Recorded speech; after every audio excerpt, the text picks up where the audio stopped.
Welcome to another episode of the How Are We Famalam podcast. Today's guest is PhD. This all the time, isn't it? Every time. PhD in sports science, Langan-Evans. Thank you for coming on, Carl. No problems, lads. I'm my co-host, John. What's happening? Thanks, Jazz. Yeah, thank you for coming on, Carl. No, you're welcome, mate. Glad to be on. Thanks very much for asking us. Yeah. So if people who tune in, Langan-Evans is a sports scientist, PhD, as I said before, and he works in the world of combat sports, making weight safely, and amongst other things, Carl, don't you? How did you grow up, Carl, and where are you from, and whereabouts in Liverpool are you from? Yeah. So, like you say, I'm a postdoctoral research fellow, is what they call me in university, whatever that means, to be honest. Just a fancy title. Fellow? Fellow, yeah. Which is postdoc researcher at post PhD researcher at Liverpool John Moores University.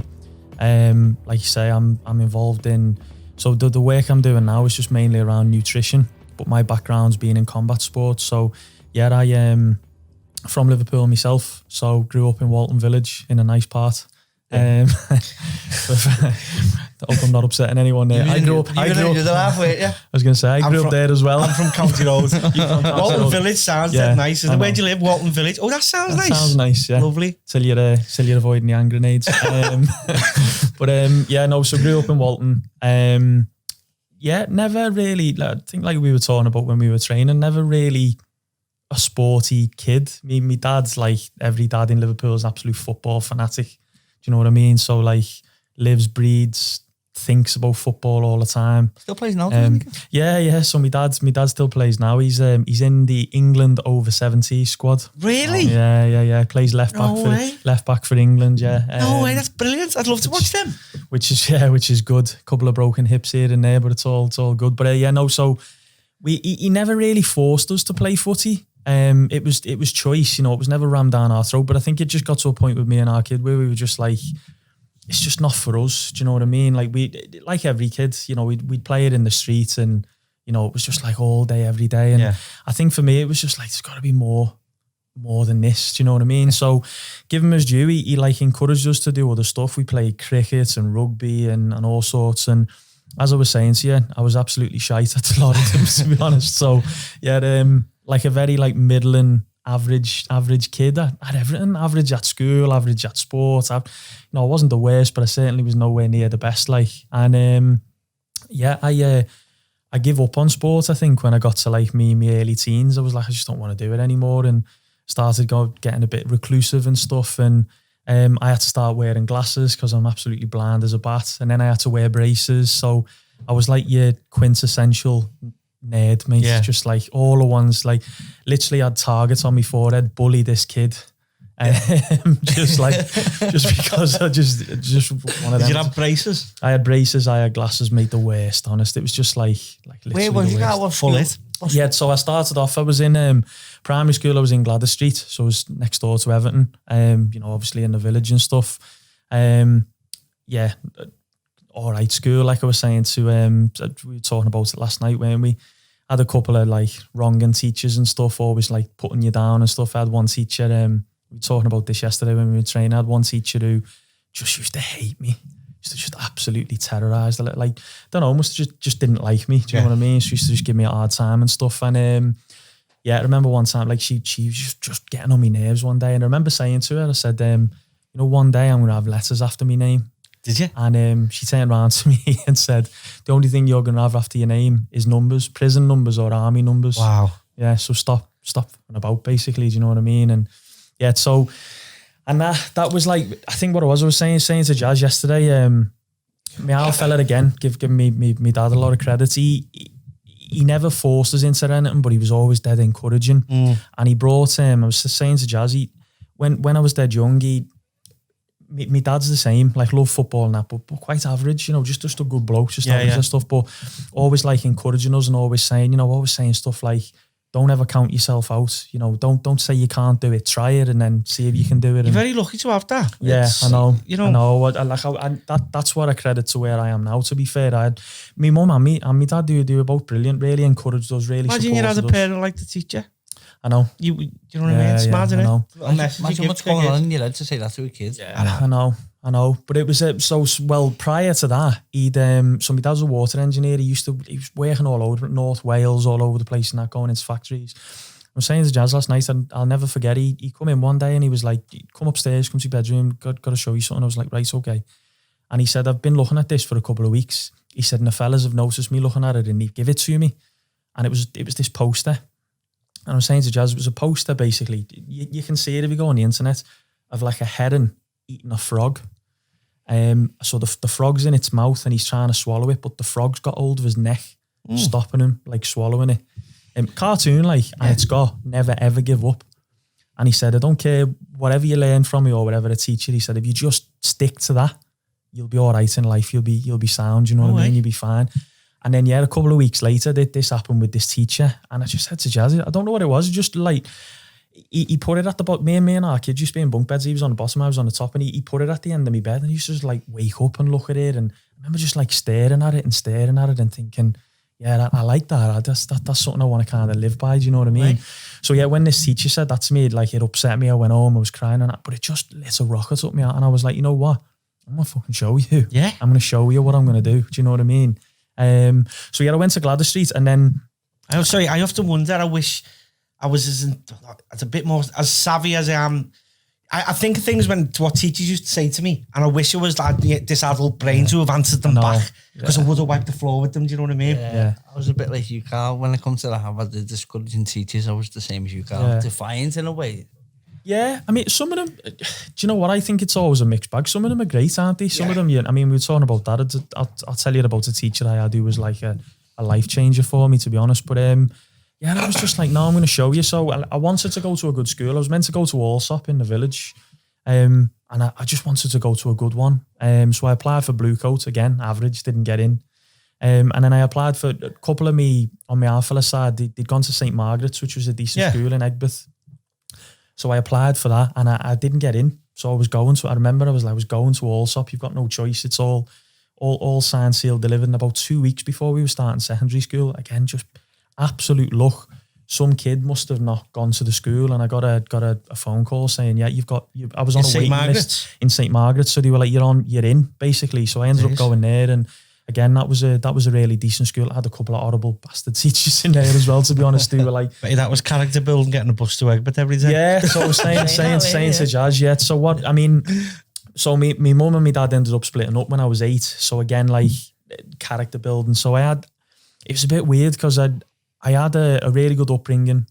Mum and dad were great. They split up, went through a lot of crap with that, like, people think you're taking a piss, but when you're 8 years old and your brother's 4, he hasn't got a clue what's going on. Your ma's on a camper bed in some squat that she's rented because she's broke up my half full of crying. And you sat there 8 thinking, what's going on? Yeah, what's going on here? You don't realise that till you're an adult. Yeah, do you know what I mean? Exactly. That's when you have to deal with it. And then I remember like my dad had a hard time with it. He was like really like on the point of just packing in. Yeah.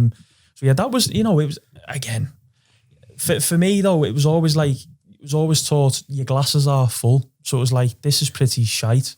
But compared to like some other people, it's not. You always had a fight in it. Yeah, you're in a good... Yeah, it's weird actually. I was saying to Jazz yesterday, it was always like, the glasses are full, but don't give up. And it always led back to that never give up kind of thing. Cracking on it. And just keep going, do you know what I mean? It's not going to be like this forever. You can, or like if you are in a crap situation, you can either take it on your knees or you can take it standing up, do you know what I mean? It's taking responsibility, isn't it, and dealing with it. So I ended up going to St. Margaret's again. Was absolutely bang average. I was on like the 3rd football team and crap at PE, and I got like B's and C's in my GCSE, so I wasn't like an A-star student or nothing like that. But it was at that time I'd give up on sports. I was like, not doing this no more. And I was saying to Jazz that I started getting into video games though. So I got a PlayStation. I was playing on PlayStation and stuff. PS1, mate. Yeah, it's belter. the best. Best system ever, mate. Yeah, so I always wind my kids up now. I'm like, we're a PlayStation family. No Xboxes. Yeah. It's PlayStation. That music at the start. Yeah, it was it was the best. So and funnily enough, one of the games I started playing, I just got massively into was Tekken. Yeah, I just got into Tekken. And my favourite character on it was Tekken 2, actually. My favourite character was that Baek Dusan, the fellow who did Taekwondo. Right. Because it was just like, everyone was like punching or, like all that. And it was all about the kicks. And I was like, yeah, I like that. That's quite snappy and flashy. And so... This is interesting, this. It's like, you never heard of people being influenced by video games. So it's always in a negative way, isn't it? You know what I mean? Yeah. So it was through that, like, and he was my favourite character, and then Tekken 3 come out, my favourite character was like another Tekken 2 was good, wasn't it? Tekken 3 he was in the 2, Uerang, is he? Uerang, yeah, he was in number 3, brilliant, so I love that as well. So then I thought, you know what, I want to give a go at that, and it's funny, because to be honest with you, I was saying to Jazz, I am the anti-fighter, like, I'm a bit of a shithouse, to be honest with you. I'll do anything not to have a fight. I'm not a... But that's why you learn to fight. I know, yeah. I'm the one who, like, if we're I shouldn't have said that, actually, because everyone's going to hear that now. You're going to get battered. Yeah, I was going to say, he doesn't want to fight this fella, but no, what I mean is, like, if you can talk your way out of it, or, I'm not, like, I wasn't one of these kids who, I think everyone thinks people who get into combat sports are all nutcases. They like fighting, do you know what I mean? But no. I wasn't a crazy kid, do you know what I mean? I think a lot of people get into fighting out of insecurity, what would you say? I was saying yesterday, I think there's some sort of dysfunctionality going on at home for the child to enjoy fighting. Yeah. I don't know though. Yeah, who knows? I don't know. But yeah, no, I wasn't into it or anything. I just, like, with this, I seen something that I liked and I thought, yeah, I want to give that a go. So I started looking for clubs and I couldn't find one. Because by this time, actually, I was living in, so we'd moved to Aintree with my mum. So we were up by the race course. Yeah. My half fella was still in the village. So yeah, I was going from Aintree to Egbert every day on the 61A. Got to go through the Vale and all afterwards. 3 hour round trip. So like 90 minutes there, 90 minutes back. I was getting up, mate. I'm not kidding you, about like 5:30, 6 o'clock in the morning. Yeah, that was when I started training. Prior to that, it was probably still about like 6:30. My lad goes to school now from down here, Voxy to Old Swan, and I let him do it. I could take him some days, but I want him to grow. I think it. Did that help you? Yeah, it did. It's character building, mate. Yeah. I mean, I can't even get my kids out of bed these days. Do you know what I mean? And I give them like extra time, and you get the brekkie cooked for them and all, and it's like, well, like booting them up the arse and going, got no idea. But so I started looking for one. I couldn't find it. This is like the internet's this is 97, so the internet for us, as you know, is just, remember the dial-up tones just coming out, and you had all the basics. It wasn't like I could just Google it and look for a club. And honest to God, mate, I count myself as one of the luckiest people on the planet, because my uncle owned a corner shop, and next to the corner shop was a barber's. Yeah. I'm in this barber shop, and I had a gaming magazine, and I'm reading about Tekken and that, and I'm sat there, and the fellow was like, "What are you reading there, lad?" I was like, "Oh, I'm just about this game, this fighting game." "Oh, yeah, what's it all about?" So I'm explaining to him. I was like, "Yeah, this fella, he does Taekwondo. I'm looking for a Taekwondo club." And he just like stopped and turned around and looked at me. He was like, "What?" I was like, I said, "I'm looking for a Taekwondo club. I want to start Taekwondo." And he went, I'm a third Dan. I'm starting one in Oral Park Ballroom in 2 weeks. He was like, yeah. He went, "Do you fancy coming in? Way. Do you fancy coming and having a go?" I was like, I thought he was taking a piss because he's a bit of a wind-up merchant. So I was like, "You being serious?" Because I thought I was going to walk down Oral Park Ballroom and just like it'd be empty. Do you know what I mean? And he was like, "No, I'm being serious. Like, I'm starting a club there." Did this man approach you as well? No, it was just in the bar. He was the barber in the bar. Right. Yeah, so I'm just sat. Think he was a part of him that thought you were winding him up or something? Probably, mate. Yeah, I think because when he turned around to me, so he was the barber. I'm just out of interest, what barbers is it? Because I'm a barber. I can't even. I tell you where it was. It was on. Do you know? You go past the Black Bull. I don't even think it's probably still there anymore. Just on the left. Just on the left-hand side. Right, okay. Up there. But yeah, it was just mad, just fortune, just good luck. And I ended up going there, and I got into it, and I said to Jazz, I was like, I say I'm probably not a fighter and not a tough kid, but I look back now, and you could probably look at this 2 points of view. It was hard. Yeah. Now, what we used to go through in training, and we've talked about this with boxing, nowadays is child abuse. because it was rough, like, do you know what I mean? Okay. I don't mean in that sense, but I mean like I know what you mean. battering, do you know what I mean? It was and quite, and getting clipped, and there was no mercy. There was no, what made like proper Cobra Kai stuff, do you know what I mean? Like, just like battering each other. And I'll never forget as well, like, so it was in Oral Park Ballroom, it was up top, so you'd go up the stairs, parquet floor, and it was back in the days when people would smoke indoors, so all the old boys were around the outside smoking. Yeah. So we're all dying, like coughing our lungs out while we're trying to train. And there used to be broken glass all over the floor, so you'd be coming home picking glass out of your feet. Really? It was like it was just like proper Spartan, mate. It was. It's because it was tough. a pub, wasn't it? I had my first fight in there, Carl. So that it was like glasses, a social club. Yes, it was just crap everywhere. Getting brushed probably. But I loved it. I don't know what it was. I just absolutely I thought this is for me. And I was saying to Jazz what it was. It wasn't the physical side, because I had flexibility wasn't great. I wasn't fit. I wasn't strong. But I loved the tactical side. Like, you know, figuring people just out. fascinated you? Yeah, I was like, and like the chess game of attack, defense, reading people, and you know, getting really deep into it and stuff like that. So I had to work really hard on the physical side. I was rubbish at it, do you know what I mean? But I was that invested in it. I was like, I'll work hard at that. Do you know what I mean? I'll really do it. So yeah, I got into that. Did moderately well in it as an athlete. So when I was a junior, so 14 to 17, did well, ended up going to a couple of competitions. I went to the Junior Olympics. I did well. I got gold out there and stuff. And then I was like, I wanna go to the Olympics. Do you know what I mean? Yeah, I know. Where was it, Carl? It was out in the States. Yeah. So again, it was honest to God, it was never been the States. Rag-ass kid from Walton Village. Yeah. Sorry, Carl, how long after starting did you do that? So that was probably, I started in 97, so about 5 years. So you've got to put your time in. So again, it's a martial art. So you go through your belts, and you get your black belts, and you compete. And it's a bit mad though, because you have like different types of clubs. You have clubs who are very traditional, and it's all about like the martial art and the self-defense. And then you have ones who are just all about the sport. Ours was a bit of a mix of both, which I actually appreciate, to be fair, because a lot of kids these days, they want to do the sport. They're like, I don't want to do all them patterns and forms and all that. But that I think is important, because it teaches you discipline, do you know what I mean, and stuff. So yeah, we used to do both. And it was about 5 years, and I ended up going there, and I did moderately well as a junior. And I was like, you know what, I want to head towards like senior and go to the Olympics and stuff.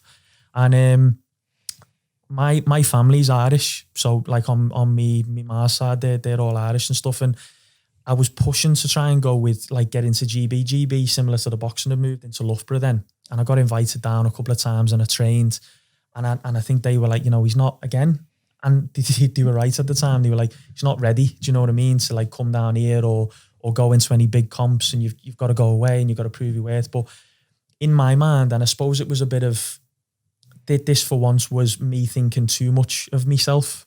I was like, no, I am ready. Like, I think I should be going and that. So I ended up switching allegiances and competing for the Republic of Ireland. Did you? Yeah. Who's about at this time, Carl? In your weight, who's about?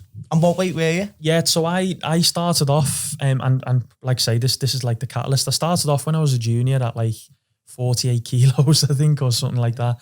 And then I went to 51 and I went to 55. So I finished off in juniors at 55. And then I went into 58 as a senior, because so normal weights, they have 8 weights. They have like 54, 58, 63. So they have like decent increments. But for the Olympics, they only have 4. It's 58, 68, 80. So you're always aiming in and around for the weight that you want to hit at the Olympics. And for me, I was like weighing about, when I was 18, I was probably about 63 kilo.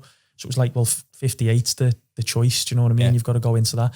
By the end, I was weighing about 69 kilos trying to make 58, which is what catapulted me into the sports science thing. But yeah, no, mate, a lot of good people. Guys who, like the coach of the GB Taekwondo team now, Steve Jennings, he was around. Martin Stamper, the guy who went to London 2012 and was in a bronze medal match. I used to train with him.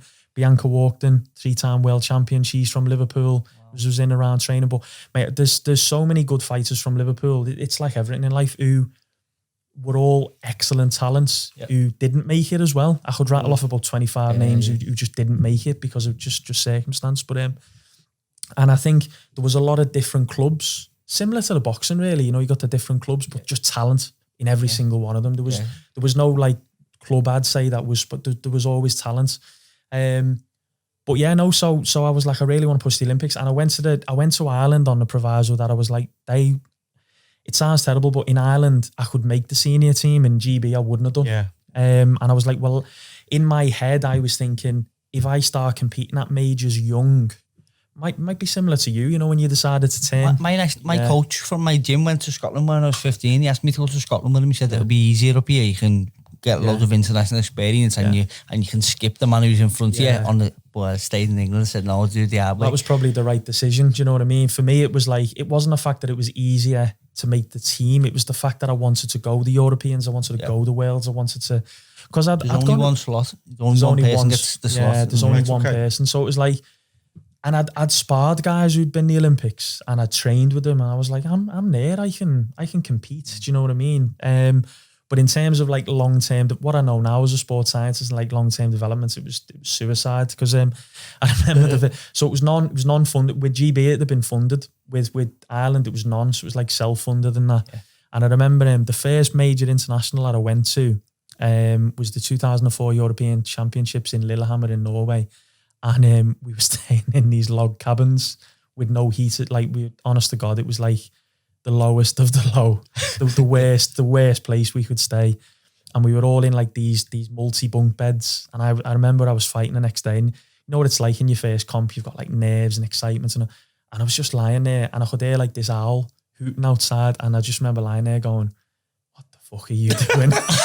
You fucking idiot. Do you know what I mean? And I was are like, you with the Irish team? I'm with the Irish team now. Yeah. I was like, what are you doing? This is madness. Do you know what I mean? I was like, this is not the way to prep for a competition. You shouldn't be like sitting outside with some owl hooting in your ears. You know what I mean? With your coach snoring down the bottom bunk when, the GB lads are in like the main hotel up the road, like horse. And I was like, oh my God, this is nuts. I just wanted to do it. And I ended up drawing, I got a guy from Germany who'd won bronze in the Worlds the year before, and I got beat because I was saying to Jazz, that was like the first experience. So I got beat 2-1, which back then was like a decent score. It's close. I know it's close, but it's close. And that was the first fight that I got into, because juniors, and I don't know what it's like in boxing, Jazz, juniors is a bit of a game. It's a fight, but it's a game. Do you know what I mean? That was the first like comp that I went in. I was like, oh, hell, he's hating me. Yeah, you know what I mean? I was like, this is a fight, isn't it? There's no messing about. Carl, I think you can get 18, and it goes from every year you fight in your age range, and then it goes from 18 to 36. So in Taekwondo, in Taekwondo, so it's 14 to 17 juniors, 17 and above. Yeah. So you could. So I was 18, but the fella that I was fighting was like 27, I think, and he just got one. But I remember I was saying to Jazz, it's coming to the end of it. I'm losing 2-1 and there's 10 seconds left. And it's coming to the end of the fight, and I'm chasing. And he, I go with like this double kick to get him, and he closed me down and he hit me with a punch. Yeah. In honest to God, mate, it's a part of my soul still left in Norway. I've never been hit so hard in my life. And one of them hits that you get, Jazz, where you just go. And there was 5 seconds left, and in my mind I was like, you can have it, mate. I'm not asked. I'm not chasing it. And my coach at the end, he was like, what are you doing, man? I was like, I don't care. Yeah. I was like, even if I said I wouldn't have got through. I was like, he passed me. But that then was like, in my mind, it was, you can compete, but there's a long way to go here to go to the Olympics. It was a massive step up, wasn't it? Big. And that then, in the deep end now. And listen, like, I wouldn't say I was mismanaged, and I wouldn't say that I would have made the Olympics, and I wouldn't, because to be honest, if I look at it abstractly, was I technically good enough, or was I probably not? And there were far better, like I could rattle off all these people who went in Taekwondo now, who went to the Olympics, far better. But I think the Junior Olympics though. I know, but do you know what it is, mate? It's a bit chalk and cheese. It's levels. Do you know what I mean? It's like the transition. I think now it's a lot closer actually. Because guys who you look at, like in Taekwondo, so Jay Jones, who's like doing very well, she won the Youth Olympics, and then she went into, and the guys who were winning that are now seniors who are winning. The transition was better. Back then it was a bit more disjointed. Do you know what I mean? So the step up in level was just different. But what it boiled back to was I always had that never give up. And that, I think, was the thing that I had. You need a lot of qualities to be an Olympian, never mind Olympic medal winner. And I had some of them, and that was what was encouraging me. So no, I tried, and I ended up trying to get back into the GB system then. So I did 2 Europeans with the Irish team, and I did okay. I got through a couple of rounds, but always you're got okay to do that, are you? You're okay to go back over? So what it was at the time was so I hadn't competed as a senior, but I had to. You've got to bide. It takes 2 years for you to change. Okay. So I couldn't like compete for Ireland 1 year and then you couldn't. You needed that time. So I knew like after 2005 Europeans, I'd done well, but I was like, I need the support. Funnily enough, I need sports science and I need physios and I need, it's these marginal gains. Do you know what I mean? That you're not going to get when you're competing with a country who hasn't got that. At this point, Gary, you're making 58 kilo coming down from 69. So again, another thing with it was I'm starting to get older. I'm starting to naturally grow in shape, but I'm still trying to make 58. And like my other fellas, like my psychologist, my Mars, my nutritionist and my chef, I had a coach who, rightly or wrongly, and again, this is another discussion, who I stuck by for a long time, who I probably should have left and gone to another club and got better coaching. But it's one of them. It's like you stick with, you don't just bugger off. You stick with them and stuff. And I ended up trying to get back into GB. And what happened was the guys who I mentioned, like Steve Jennings and all them guys, I went and trained with them. I did 2 years with them and was building myself up. And then what happened was Steve got the job in GB. He got the GB job. So I was doing a bit of coaching then and a bit of training. And I trained like it was 2008 National Championships. And honest to God, I trained hard. But I was coaching like 6 really decent juniors, like really, really good junior kids. And then I had myself, and I was going up to the academy in Manchester. So they had a full-time academy in Manchester then. Steve was inviting me up and I was going up and training. And I remember like, so I was in uni at this point. I was doing a lot on your plate at this point. Yeah. So what had happened was, like say, when I won the Junior Olympics, I made a dead simple decision in my head, as you do when you're 18 years old. I'm gonna go to uni, do business studies and commercial law. I'm gonna go and win the Olympics in 2008, and then I'm gonna be a millionaire, as you do. Do you know what I mean? So I was in uni. Doing my business studies degree. I'd got on the Liverpool John Moore Sports Scholarship at this time as well. So that was kind of like my first exposure to sports science and stuff, and a nutritionist and stuff like that as well. And then I was training and stuff, but as typical student, didn't have a lot of money in that. And I had this little hairdryer scooter. Didn't have a car. Didn't have no money. And it was I didn't have the money to go to Manchester. Just didn't have the money, on a train or anything. So we're training for nationals in 2008. It was in December. And I used to go on this scooter. I think it did about 50 mile an hour. I used to go to Manchester on this scooter. Did you? Down the East Lancs. Just to get to Manchester. And again, it was another one of these moments where I remember one time. So you're starving because you're making weight. I'm coming down from like 69 kilos. You're starving. I was on this little hairdryer. You've got no money. You've got no money. You're knackered. You know what it's like. You're knackered. You're training. You're hungry. And I remember I had to keep stopping it because it was overheating. Wow.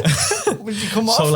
So I'd come off at a service, and you know what I'd do? I'd take me it was that cold. I'd take my gloves off and I'd warm my hands on the exhaust. Bloody hell. And I remember it was another one of them moments where, like being in the log cabin in Norway, it was like, what the fuck are you doing, mate? Like, why are you doing this to yourself? Like, what? But it was just one of them. It was like, if you look, it's hard. Just deal with it. So it serves you well, but sometimes it serves you badly, because any kind of person in the right mind would go, mate, what are you doing? You just got that failure is not an option. It's just got to keep going. Yeah. I look back with fond memories at them times, though, Carl. No, I do. It's character bunking on the bus and all that. Walking for miles. I do. It makes you. It really makes you. Again, the glasses are full appreciation, and you look at what you've got now and who you were with, and I mean, you tell these type of stories and people, I mean, even my missus, she goes, you're taking the piss. What are you on about? That didn't happen. And you're like, I'm telling you, it's God's honest, it happened. You know what I mean? But anyway, so I trained hard. I'd gone through all this sacrifice. It had killed me to make 58. So I'd lost about 11 kilos for that. And what happened was they had the junior tournament, and out of the 6 juniors, we got like 5 golds and a silver. Really good kids. And I got beat in the quarters. I got beat by a point. And it gutted me. I was in the holding area in the back, and I'm crying my eyes out. And a very good friend of mine now, a guy called Seelan Rangasamy, used to be the GB coach. He comes, he puts his arm around me. He's like, what's the matter? And I was like, I proper give everything I had for this. I haven't really got any more, like mentally or physically. I really did everything I could to try and succeed, and it still wasn't enough. And he was like, he had a conversation, and he went, well, look, you've got a lot on your plate, you're coaching, and that was hard, that, you know, like coaching other people and looking after them and doing it. So he was like, well, I was only about 24 at this point, which is very young to retire. And he was like, you've got to make a decision now. You've either got to selfishly go all in for London, because they denounced London 2012. He's like, you've got to selfishly go all in. You've got to get rid of all of that. You've got to give everything, or retire and invest in other people, basically. So yeah, I think between a combination of, you know, family, university, making weight was the big one, which got me into what I'm doing now. And then all these kids were like, we want you to coach us, like, please. And if I was being completely honest, they were better than me. You done better like, that year as a coach then? Yeah, really? I did, yeah, you know, and looking at them, it was like, am I going to make London? Probably definitely not, no. Probably. You know, there's always a chance, but it's very low. Are these kids going to make the team and maybe make, you know, Rio or whatever it is, you know? And yeah, probably they could. So yeah, I just made the decision, and a big part of that was making weight. A big part of it was like, I just can't do this anymore. It's just too hard, because the way I was making weight was just, even though I had sports science in John Moores and I had a nutritionist and that, they'd made it easier, but it was still, we didn't know a lot about it then. There wasn't a lot of science behind it and stuff. And I was like, yeah, I just can't do this no more. So I started coaching. What were you doing to make weight back then, Gav? Mate, the stupid. I mean, I remember when I first started to make weight, and I look back at this now and I don't know how I thought this was a good idea. So yeah, when I was going to school in St. Margaret's, I'd get up at 5:30 in the morning. I'd bin liner myself and wrap myself. I'd go out on like a 3 to 5 miler. I'd come back. I'd wake me ma up. I'd make her like a brekkie and stuff like that, and then I'd go to school. I'd probably more than likely not have brekkie, or if I did have any brekkie, it'd be like virtually nothing. You know, it'd just be like a cup of like no milk tea or something. And then, depending on where I was in making weight, I'd either in the afternoon I'd have a piece of fruit, just a piece of fruit, or I'd have soup and white rolls, because in my mind it's liquid and it's light. Do you know what I mean? So it'll help me make weight. And then I'd do all that, and we'd have a really hard training session in the evening. So I've got zero fuel in me whatsoever, and then train. And then before I go to bed, I'd have like a big bowl of spag bol. So like my main meal would be at the time I didn't need it. Like, like if I'd have flipped it on its head, but I don't know, it just made sense. And carbon up for bed. Yeah, carbon up for sleep. Yeah, I don't know, it's amazing. But I just remember being in school once. We was in art, and you know in art they always used to have them high like stools you used to sit on and stuff like that. And apparently, I don't remember this, I must have been off my barn up, but I was swaying. The teacher like grabbed me. She was like, "What's the matter?" And I was like, "Oh, I don't feel well." She was like, "What?" And I explained like what I was doing and that. And she was like really concerned. "Oh no, you can't." And I was like, "Fuck, I'm making weight. This is important." Do you know what I mean? This is important. I've got to make weight for this because she was offering me. Bless her. She offered me a lunch. She had like a packed lunch. She went, "Eat that." I was like, "You fucking get her away from me. I'm not eating it. I've got to make weight. But yeah, I think like there was a lot of lessons with that, Jazz. I remember one time. So the evolution of the sport as well, we used to have to weigh in on the morning of the comp. So, you know, like amateur boxing, we used to have a morning weigh-in. And I remember one time I made the finals of like the round robin selection for nationals, and stupidly, I don't even know why they used to do this. Well, we used to have prelims pre-Christmas where you'd qualify the top 4 and then have a round robin in January. So I remember about 6 Christmases. I didn't have any Christmases because you didn't, no Crimbo dinner or none. But I just remember this one year, I left it really late and I had 2 weeks to lose like, I think 15 pounds or something like that, you know, like 6-7 kilos. And I literally, my coach at the time for 2 weeks made me eat 1 bowl of carrot and turnip a day with some oxo sprinkled on it. That was my diet for 2 weeks to make weight. Wow. So yeah, made horrendous stuff. And then that was the diet side. And then, you know, your bin bags, your liners. And then the other main one was just dehydrating. And the go-to in Taekwondo culturally is saunas. And to this day, mate, I've got PTSD about like people going, I don't even know how people use them for enjoyment. I have myself, Carl. I won't get it up at. I've never got saunas, you know, I've never got it. I go now and people go, "Do you want to jump in the sauna?" And I'm like, no I'm not going in one of them fucking things. People just think it's cool, don't they? When you're saying before, Carl, lightheaded, and you're lightheaded, aren't you? I remember walking up the stairs, making weight, and then the next minute, my head was coming off the wall. Yeah. Where I just like, you black out.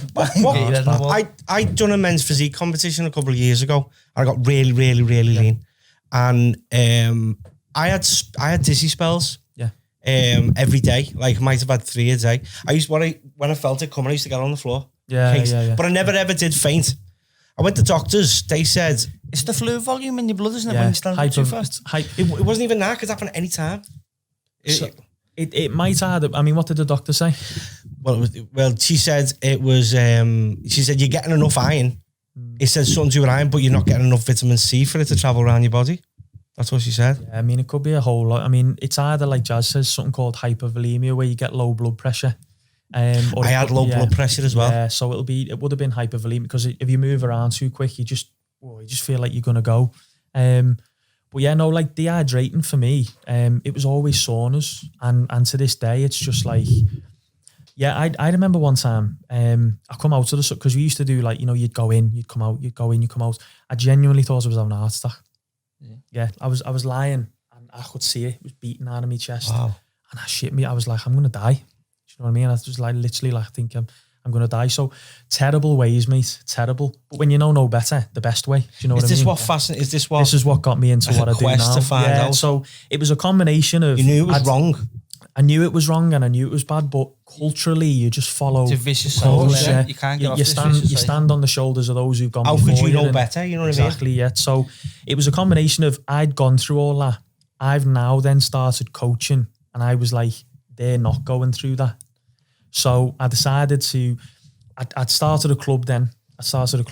And I had all these kids, and I was like, right, these need to know about sports. Like, we need to know about strength and conditioning. We need to know about nutrition. We need to know about all this.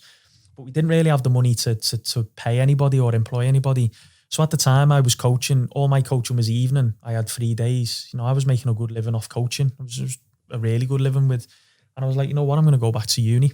I did business studies and commercial law. Didn't become a millionaire. Bugger. Just time. You know what I mean? Yeah. Just time. Just a matter of time. And I think what had happened was again, talking about luck, I graduated in 2008, just after the economic crash. So graduate jobs in like business when I started uni were like 30 grand a year, fringe benefits. By the time I'd finished, they were like 22, you know, on like graduate schemes. And I was coaching in like 30, but doing 40 hours a month instead of 40 hours a week. And I enjoyed it. So I was like, well, I'll do this. So yeah, I decided to go back to uni. And again, so I goes back and I sees my old S&C coach, and I says to him, like, I'm going to come back and do a sports science undergrad degree. And he goes, well, why don't you do a master's? He went, you know, you've done an undergrad. Try and apply. A master's is only 1 year, and you learn. And I was like, mate, I've never done a day sports science in my life. How am I going to do a master's? And he went, well, apply and see what they say. And he gave me all these textbooks, and I'm reading them and learning them. And I applied for the in Liverpool John Moores, because not a lot of people know this, for sports science, believe it or believe it not, Liverpool John Moores is one of the best in the world. Is it? Yeah. Sport and exercise science. Top 5, yeah. did you? So the guy who the guy who created the concept of sports science, Professor Tom Riley, started the first sports science course in Liverpool. Oh, right. In Liverpool Polytechnic. Yeah. There's a building named after There's a building name, yeah, that's the Tom Riley building. So literally, believe it or believe it not, the heart or the epicenter of everything to do with sports science throughout the world was born in Liverpool. So yeah, we're like a top institution. So, you know, one of the top in the country and one of the top 10 in the world, you know, in terms of what we do. So yeah, I applied for an MSc in sport physiology, because it was you've got like physiology, biomechanics, psychology. I was really interested in like the muscles and the metabolism, and mainly for the making weight side. So I applied. Yeah. The guy who was leading the course at the time just turned around and went, not a chance, mate. He was like, there's biochemistry on this that biochemists struggle with. He was like, you just haven't got the background. Never ever give up. Flips in. I knew this was coming. Right, mate. Is that right? Yeah. Is that right? Is that right? So yeah, he rejected my application. So there was another program called a Master of Research. So that was a Master of Sciences, and there was a Master of Research. And what that basically was, it was like half taught, like a master's program, half research. And I applied, and to this day I give him credit. Professor Keith George, who's actually the head of the research for the whole university. Now I went and seen him, sat down, explained to him what I wanted to do, what I was interested in, combat sports. And he was like, right, I've got 5 spots, I filled 4 of them. He was like, write me a research proposal, if it's any good, we'll see. went away, worked on it, wrote it, he accepted me. And then, so I started doing that. And what was it, Carl? What was your research? My research proposal was energy expenditure measurements in like simulated taekwondo, which actually I read back now and I'm like, it's absolute garbage, mate. It's rubbish. But I actually ended up doing that study later on in my PhD. Write that down for us, Carl, for the listeners, energy expenditure. Yeah, I will do. So making weight or like the way your body regulates its weight is through a simple balance of it's energy in versus energy out. Calories in, CECO, so calories in, calories out. Got some bad news for all the listeners. All these diets, keto, Atkins, low carb, high fat, Cambridge, whatever it is, it's calories. It's all the same. Yeah. It's all the same. Depending on the type of calories that you're given, different macronutrients like protein, carbs, fats, that can have different impacts, as you were saying, on the body. But ultimately, you've got to have less going into the system than's coming out. So energy intake is obviously the food we eat. In terms of energy expenditure, there's different portions of it. So it can be broken down into a lot of different things. So first of all, we got resting energy expenditure or resting metabolism. So that's the energy you need as a bare minimum to sustain yourself if you were laying in bed all day. So that's the one where when people go on low calorie diets, if they go below that number, and I always say this to Jazz, the computer system, which is the brain, down, don't you? It basically think of your brain as like an iPhone. As soon as you're not giving it enough energy, it turns on power saving mode. That's it. I'm telling you now. That's the end of your computer being like that. Yeah. When I done this men's physique thing, my brain, it's like I call it a safe mode. Yeah. It's like it would only use energy on certain tasks. Yeah. Do you know what I mean? It's always like safe mode, and it's funny that you said that. Absolutely, yeah. It does something called energy conservation. And this is what I'll talk about it in a minute, what my research is all about and what I'm interested in. But if you're not getting enough to at least cover that, then things start going bad. Then you've got something that we call NEAT, non-exercise activity thermogenesis. That's for activity in and around what we do in everyday living, sitting, talking, walking, going shopping, things like that. So this is like the next level up? This is like the next level. Yeah, next edition. Then we've got exercise energy expenditure from exercise itself. But then what a lot of people don't realise as well is we need energy to eat our food. So we have things like thermic effective food and diet-induced thermogenesis. So there's a cost to digest your food. Yeah. Believe it or believe it not, a study's just come out at the minute showing there's a cost to go to the toilet. So there's a cost to actually, there's an energy cost. Yeah. So energy expenditure, there's loads of different facets to it. The problem we've got, Jazz, is we haven't really got any real gold standard way of measuring it with any accuracy. It's probably the energy intake and energy and exercise expenditure, energy intake and energy expenditure are the two most difficult things that we can measure. And like I say, we'll dig into that. But I started learning about all this basically. I do remember, I remember when I sat in this master's course and sat down, the fella starts talking and I was just looking going, what is he talking about? Like I'd shit me gun, then I was thinking that fella was right, I'm not going to get through this. And a very good friend of mine now who's a doctor for a pro cycling team on the tour, Dr. Sam Impey, he was sat next to me and he just leaned over and went like, don't worry mate, we don't know what he's fucking talking about. And I was like, so that gave me a bit of faith. Yeah. And then I had to work hard to like upskill myself. But I think what it was, and I always say this to kids, because kids are always like, I'm no good at school. And I'm like, you will be if you're related to something you're interested in. And it was, I was learning about cellular molecular metabolism, immunity, all it, and it was like stuff I'd never learned, but it was like immunity for fighters, process and it was, for me, it was all learn it in the context of making your fighters better. So it started making sense. Was it at the time, was this all in the benefit of to these kids coaching? This was the reason why I was doing it. Just be a better coach. Just to be a better coach. I'll break down my relationship with my bird through terms of boxing, Cal. I do everything through boxing. Everything's boxing. I can make sense of life just through boxing. Yeah. But it was like to make me better, to make me a better coach and to make them better athletes. So and it had an impact. But the turning point was I got onto the nutrition module and I got introduced to these two guys, Graham Close, who was leading it, and then I got introduced to another fella who's quite well known in the boxing community called James Morton. Both doctors in like nutrition and Shout out metabolism. Jamesy Morton. Shout out Jamesy Morton, yeah.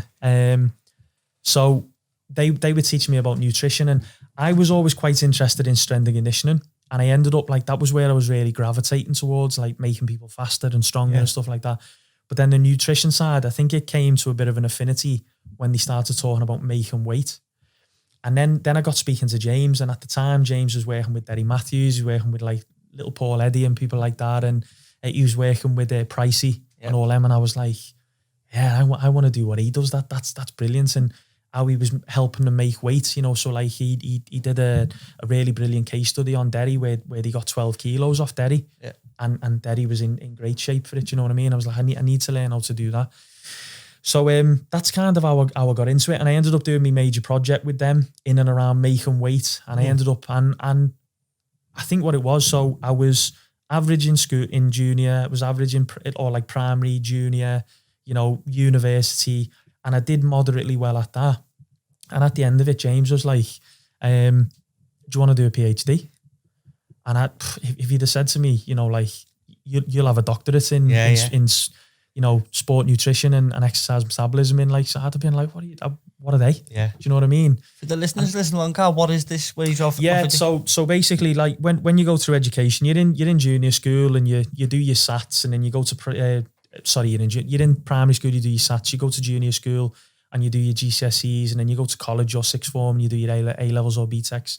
Uni, you do an undergrad and you can do a master's. Your PhD is like the last. You can't do anything else after it. It's a doctorate, and what it is, it's focused around an area of research that's either not being studied, or if it has been studied, you're adding something to it. So okay, James was like, I think you've got, you know, the skills, and I remember when he offered it to me, I was like, I think your trust is misplaced, mate. I'm not like smart enough to do a PhD, and he was like, it's not about being. He's like, well, it is about being smart. He said, but it's not. It's about character. Yeah. And it's about you had these certain things. Do you know what I mean? He was like, it's about character, and it's about having a passion for something, and you have. Do you know what I mean? And he was like, it'll be hard. He said, I'm not going to lie to you, it'll be really hard. So I ended up getting into that, and again around about this time, again, bloody long stories, but I was coaching all these kids. These kids were doing really well. I ended up for a time, and I don't want to take too much time on a podcast, coaching the Nigerian Olympic Taekwondo team. Did you? Yeah, again, mate, talk about fortune. Please tell us more. All right. So the heavyweight, for honest to God, mate, I've had some mad. It's like, wow. Boom. Kid from Walton, yeah. The heavyweight who won bronze in Beijing Olympic Games for Taekwondo was a Nigerian guy, this guy called Yaga. And smart guy, like really clever. He decided to come and do his business studies, MA, in the University of Liverpool. Yeah. We're at national championships, I'm coaching. He just went. He must have just gone to watch. And I don't think a lot of people there got onto who he was. I was just obsessed with like stats and I remember like he must have thought, I just remember him looking at me and me looking at him, because I was looking at him going, that's the fella who won bronze in the Olympics. And I remember him looking and thinking, who's this little psychopath staring at me here? Do you know what I mean? So I just went up and introduced myself and was like, oh, blah, blah. And then it transpired. He was like, oh, I'm living in... I was like, what are you doing here? He was like, I'm living in Liverpool. And I was like, you living in Liverpool? He was like, yeah. I'm doing me, my masters, blah, blah, blah. So I invited him straight. I was just cheeky. I was like, come training with us. I was thinking, he's going to batter everyone when he comes down. 6'6", 120 kilo. Wow. Like beast of a man, do you know what I mean? Egg kicks. Yeah. and very good. Like, very intelligent, very smart, really good fighter, very physical. So he came down once and trained, and then he started training once a week. Then he started training twice. Then he started doing 3. Then he started training with us full time. And he just asked me, like, what you do in Taekwondo? Well, this is what it used to be like. You used to go on a bit of a circuit prior to majors. So there'd be like a European circuit where you'd have the Dutch Open, the German Open, the French Open, and you'd just go and fight and build your profile. There was no ranking points or nothing then, but it was just about like... Is that a qualifying system, Carl, or just... So they never used to have it. They used to have major tournaments, right? Where everything... So similar to the boxing for the Olympics, it was a qualifying tournament. So it all come down to one day. So it was like, if you qualify, you go. If you don't, you don't. There was no ranking or no like... So it was all... That was a bit of a broken system, because basically if you had the flu on that day, you're not going to the Olympics, you know what I mean? And you can beat everyone and 2 anyone, weeks before. Yeah, and literally you could have a guy who's never won anything and just have a brilliant day. And So now they do a ranking, but yeah, what you would do is they'd have a period from like January to say March time where they'd have a spate of comps. Then they'd have like a little break, and then they'd have another period leading into the summer. Your summer would be your Olympics, your Europeans, your Worlds, and then back end of the year they'd have another. But you never went for any other reason than just to stake your flag, to basically say to everybody, I'm the man to beat when it comes to Worlds. So he asked me to start coaching him in like these opens, and I did, and he did really well and stuff. And then one day I just got a phone call saying we want you to be the coach for the Nigerian Olympic team for the World Olympic Qualification Tournament in Baku in Azerbaijan, 2011. And I was like, the World Olympics was all sports there.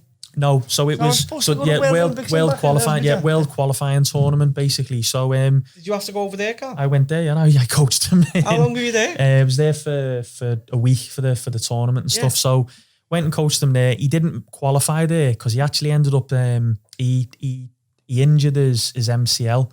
Because again, talking about lifelong friends, I made one of my best friends there, the physio, Dio, best physio mate I've ever met in my life. Absolutely tremendous. Quintessential Nigerian guy, like the Nigerian chief, do you know what I mean? Yeah. Literally everyone was scared to death of him, but I got on really well with him. And but did all his education in University of Western Australia, dead switched on. He'd worked with like Chelsea and in athletics and brilliant guy. But so he at the time was like, he got to the quarters and he'd badly done his knee in. And it was like, he could fight and win this now and qualify, but if he does his ACL, he won't make the games. He'll have qualified, but he won't make the games. So it was like, so we ended up pulling him out. And then we went to the African Olympic qualification tournament in Cairo in January. And I went to training camps in Korea. I went to Chinese Taipei. I went to Mexico.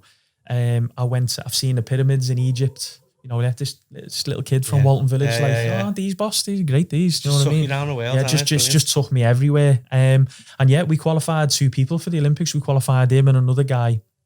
It all ended up derailing. I never went to the Olympics with them in 2012. It ended up derailing a little bit, and I removed myself out of it, and I ended up having a little kid, and it just wasn't. So I never went to the Olympics in 2012. I only worked with them to get there, but and again, all of that wrapped around the time when I was doing my masters and learning all this stuff. It was like I had a bit of a purpose. So James offered me the PhD, and then 6 months into doing the PhD, funnily enough, he offered me a PhD, but he offered it to me self-funded. He was like, "You can do it, but we haven't got the funding for it. So if you do it, you'll have to carry on funding it yourself." And I remember thinking, do I want to really live like a hermit for another 6 years of my life? And then I just remember saying to myself, what else are you doing? You're still coaching. You may as well do it in the background. Time's going to pass anyway. Yeah, do you know what I mean? You may as well do it. So, how many times does someone like you get offered the chance to do a PhD? So I started doing it.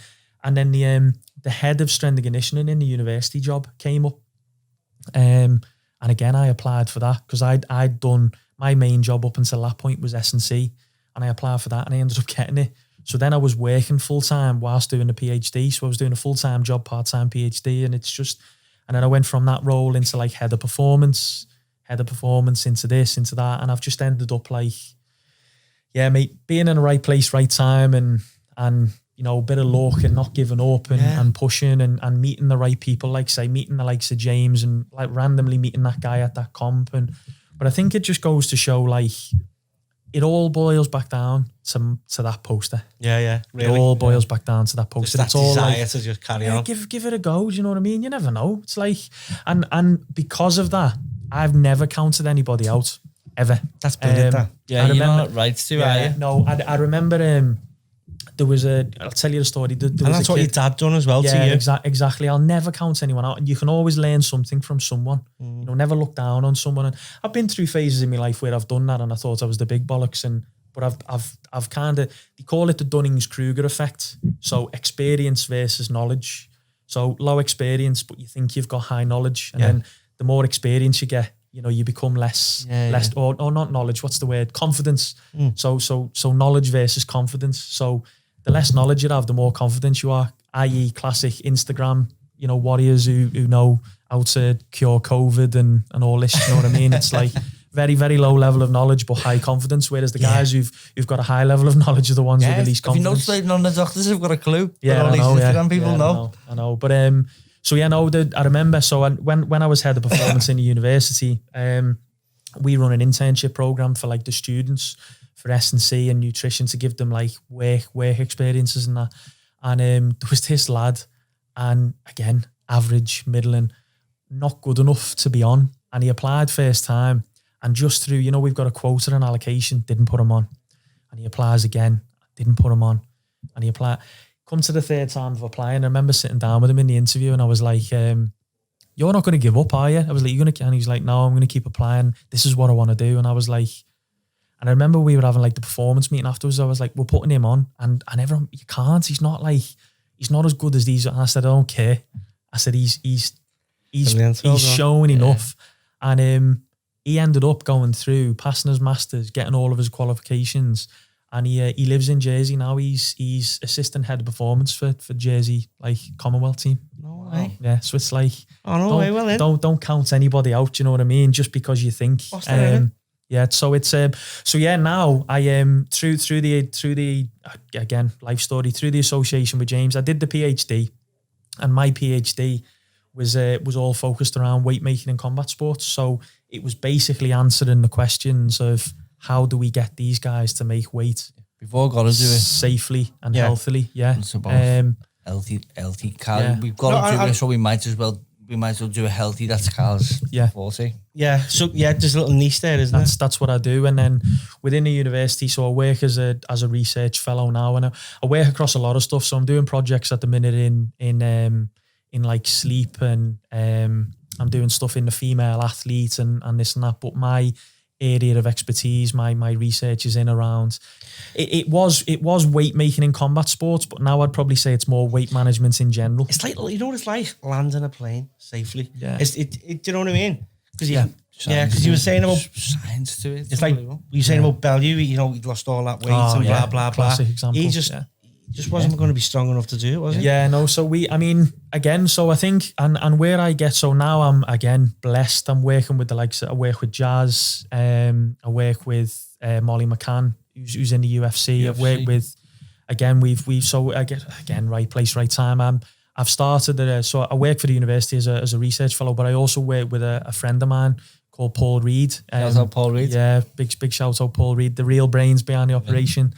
And we started we're in process of starting I suppose it's a company called Vortex Combat Sport Performance, where we offer support in the form of like strength and conditioning and nutrition and weight management and things like that. And when you say you're in the process, you are running these programs. We're running it. So yeah, the way it's kind of happened, again, it's a bit of a mad one. So in doing what I did in the uni, and again, I got introduced to you through Derry, didn't I? Yep. And that was because James was working with Derry, and Derry knew James, and then it was all like LinkedIn, and then I kind of got introduced. So it's all been through association, but we're working with a lot of fighters now, one-on-one. Is this getting used everywhere, or are people still doing the old methods? People are still doing the old methods. Taboo, innit? It's people don't talk about it. So this is a new thing that's getting introduced. Yeah, this is a new thing that's getting introduced. So basically, I started working one-on-one. So I learned all this stuff and was doing it with my own fighters. They were making weight, and people started taking notice. And then I started doing a PhD because I've got out of Taekwondo now. I don't really do a lot in Taekwondo. Well, funnily enough, apart from something that's come up recently, but I don't really get involved in that. So then, but I was always loving combat sports. I love like MMA and I love boxing and that. So doing a PhD with James was like, well, Derry's reached out to me about this fighter. And then I started working one-on-one with them, and then they've then spoken to someone else, and you started working with them. And then Molly, by her own admission, so UFC Liverpool, she failed weight. She tried to lose like 11, 12 pounds in 18 hours, and it was really bad, and she missed weight, and she got forfeited, and she lost the fight. So she ended up, through Paul, seeking out. She was like, I need to get better at making weight, and luckily enough, they stumbled on me, and that's how I got involved in that. But through working with the individual fighters, I am just getting inundated at the minute with people like contacting, and I think what it is, so Vortex when I say a company, we work as a brand at the minute, not necessarily a formalized setup with the likes of Jazz and Molly and all these different people, but we want to help more. And it's great working with pros like Jazz and that, in camp. And this is going to be standard in time, isn't it? When I met you, Carl, when I met Carl, I had about 5 or 6 title fights, British title fights, world title fights, and I met Carl and I was eating 1,400 calories a day and like 1.5 liters a day. And now I have 2.5 to 3,000 calories a day and I can drink up to like 7 or 8 liters per day. Do you know what I mean? So like, and Carl put me through this program and I didn't believe what Carl was telling me. I thought, no, you're going to mess it up on me because I can't make weight that way. And Carl said, no, just trust me. Eat what I'm telling you. Just do what I tell you.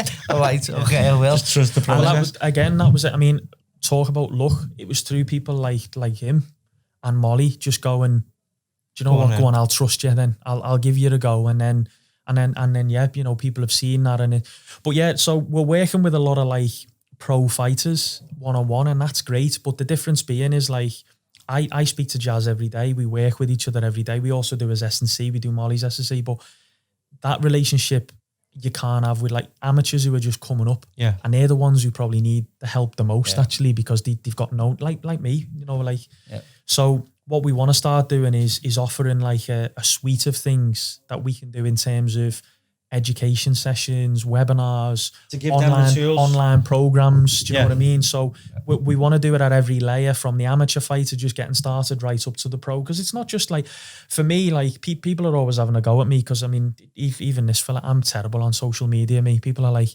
you need to put more stuff on social media. You need to show people what you do. You need to, but I'm like, I'm not bothered about that. It's not about me making myself look good. Do you know what I mean? It's about them perform. But I think, I mean, and you guys will know this, but I think that's the world we live in. It is, Probably got to get a bit more savvy about that. I said this, I wouldn't have thought a year ago I'd be like having conversations with men about algorithms on Instagram. Yeah. It's like, I would never have thought that, but it's the way it is now. It is the way it is. It's a platform. It is. It's a lot of work. I was saying to John before, I go on my phone and my dad will speak to me or someone speaks to me saying, I'm just doing a bit of work. I'm honest, it's a full-time job. And you go, work? It's not work. You only look at your phone. He thinks I'm just scrolling through Facebook. I know. It's a lot of work. With me, because I'm kind of like, my full-time job is at the university. It's not running it. So I think I met Paul and Paul through Molly, and Paul's amazing. So Paul does nutrition with a lot of MMA fighters. He's also been a promoter, a manager, very well respected in the MMA community for 25 years.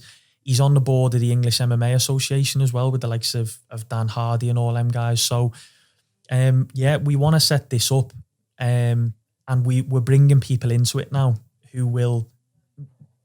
I can see it being a full-time thing. It might not necessarily be a full-time thing for me. I might be like a figurehead of it and leading it, but it'll end up being a full-time thing. But our goal is no fighter should be making weight in those ways. They shouldn't be. They need to land in a healthy, strong way. Exactly, yeah. And then the big one is people are dying. Yeah, you see it all the time. They're dying, they're getting injured.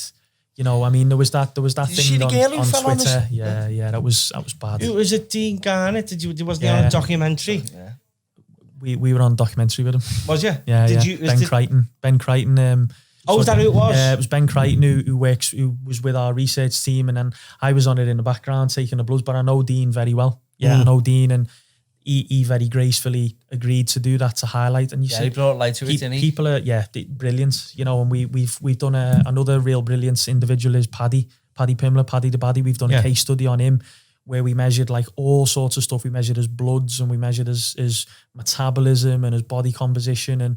And that was when he was making featherweight, and in that we highlighted that he was damaging his kidneys and his metabolism. So, but the thing is that there's a bit of a disjoint at the minute, because I am doing a lot of research and I'm putting it into journals, and it looks really good, but and this is encouraged by James again, but full credit to like Professor James Morton. He's like, that's great, and for us that's good, but we've got to get that out to the people who it matters, the coaches and the athletes, and that's where I'm hoping we can. So your objective is to get into boxing coaches, though, you know, because a lot of them are stuck in the past. Yeah. The cultural, and again, different schools, isn't it? I think, but where I get a bit of credence and kudos as well, though, is and I think this is where it can help. It's wrong, this, to be fair, because there's a lot of good people out there helping people make weight, But I tend to get a lot more buy-in because they go, oh, well, because you've done You're a it. fighter. Yeah, do you know what I mean? Yeah, And yeah, it's yeah. like, that shouldn't matter really because it's like, it's about expertise. But a lot of people go, well, It does look hard I because know, you're yeah. trusting I someone. know. Got that experience as and well. I think that's You've where lived we it. exactly that's where we get a lot of buy-in. But I also have to think back to myself, like you were saying, Jazz, and we're trying to think about how we'd get this out to people because I look at it and go, would you have bought into that? You know, when I was fighting, I would have been the same and gone, what are you on about? Mates? I can't eat that much because I'm not going to make weight or that's not going to work. But no, one thing that I am happy about is the coaches are hard nuts to crack, I think, because they're set in the ways. But from a fighter's perspective, there's a lot of young fighters at the minute who are all like their eyes are widening and they're like, oh, I want to. But in time, they're going to become the coaches, aren't You've got this written down on paper though, haven't you, Cal? Because we go through a series of tests, don't we? Yeah. Could you explain to the people listening the test that we take to get the evidence? I think like for any fighters who are listening, one thing I'd say is if someone's working with you as a nutritionist, and listen, there's a lot of bad ones out there as well, like dangerous people. So don't take anything at face value. I always say to you, don't take what I say at face value. I've got to either show you the data or I've got to show you the results. Yeah. And if I'm not, then I'm either hiding something or I don't know. Do you know what I mean? But yeah, what we do is I have people come to me all the time, even like me family, and they go, can you write me a diet? And I'm like, no. And they're like, why not? And I'm like, I haven't tested anything. Oh yeah, but you know what you do. And I'm like, I don't. I was like, I can't give you the diet unless I've tested and I've got something to base it on. I just can't do it, you know what I mean? So yeah, within our research, we've come up with a formula now where what we do is we'll do a series of assessments that are like tick boxes basically, because we get some fighters who come to you and they'll basically say like, I want to lose 10 kilos. And I think a lot of people when they think they work with a nutritionist that I'm anti-making weight, and I'm not, as you know, like I'll get you to lose 15 kilos if it's feasible. Do you know what I mean? It's just all about the feasibility of it. But some fighters you get come to you and they go, I want to lose 10 kilos, and you measure the body composition, which is like, we're looking at the muscle, the bone, the fat and things like that. The body water. So yeah, we'll do, within research in the university, we'll do things like, there's a lot of different ways you can do it. Out in like gyms and stuff, I'm sure you'll have seen, you can use the calipers, like skin fold calipers and that, but that only gives you so much information. From a research perspective, we're using things like, so as Jazz said, a DEXA scan, dual ray X-ray absorptometry, which is like a £250,000 machine that tells us all this sort of stuff. But yeah, we get some guys coming to us on our research projects and who are basically like, I want to lose 10 kilos. And we do that first step and we go, well, you're 7% body fat. So you haven't got any body fat to lose. And on the body water assessment, you're dehydrated already. Wow. So how are you going to lose 10 kilos without us cutting limbs off? Do you know what I mean? So then that's kind of like step one to go yes or no. Whereas you get another fighter who goes, I've got to lose 12 kilos. You measure them, you look at it and you go, well, you know what? You've got about half of that to lose in fat. You're fairly well hydrated. Yeah, we could do that. Do you know what I mean? But it gives us something to go on. Yeah. Some fighters come in, don't they, Carl, saying that, oh no, I can't make the weight no more. And it turns out funnily you enough, can. You'd have some guys who get in touch with you and you know, and like say we assess it as part of the studies that we're doing and the coaches have said, can you use these as a participant? And we go, yeah, and we bring them in. And then the coach is like, yeah, I want you to encourage them to move up. And then I report back to the coach, I'm like, you don't need to. They can make the weight. It's just you know, they can make it. They're just making it in the wrong way, basically. So yeah, we assess that body composition. Is it feasible? Yes or no? If it's not feasible, then there's no point in even thinking about diets or trying to make it and it is a bit of a negotiation. You do have some fighters where you show them the data and you go, look, mate, you've literally got to lose 8 out of the 10, 8 you've got to lose in muscle and water. Yeah. How is it feasible to do that? And again, I know you've had like I was caught in the middle, Carl, when I came. Yeah. Like to an MMA fighter, you know, when you look at, because you have had Darren on, haven't you? You've had Darren Till. Yeah, Darren's a classic example. You know, to people like what they do, that's feasible. But as Darren will probably testify, you know, he's middleweight now, he's doing welterweight. It's not healthy. It's bad, you know, and you see the video, the documentary where he was losing his sight and he was, you know, that's not something that he wants to do. It was something that he needed to do. But now he's had the foresight to think to go, I'm going to be better at middleweight. Do you know what I mean? And he's moved up. But so it is a bit of a negotiation. See, what's interesting about this is not, okay, so it's about getting a fighter in in good shape on the day, healthy, strong, but it's the long-term effects as well of exactly, yeah. So no, it's like I could make the weight cut, couldn't I? But I had to lose muscle, but I could still do it. So I was caught. Jazza could make super bantam. We could get him to super bantam, but it's like it'd be a push, but it's achievable with the evidence. But it was a negotiation between he could make super bantam, but how would we need to get him to make super bantam, and how would he compete? Or he goes at feather, and you've still got to make weight to make feather. Yeah. But it was like he'd have to lose a lot of weight to make super bantam. He's got to lose weight to get to feather. But at feather, he's going to perform, and we took that gamble, didn't we? And it's paid. 4 pounds of vital fat in your organs. And you know what I mean. And it's paid off. But so we'll do that, and then that helps us kind of quantify how we're going to do it, or sorry, not how we're going to do it, what we need to do. Yeah.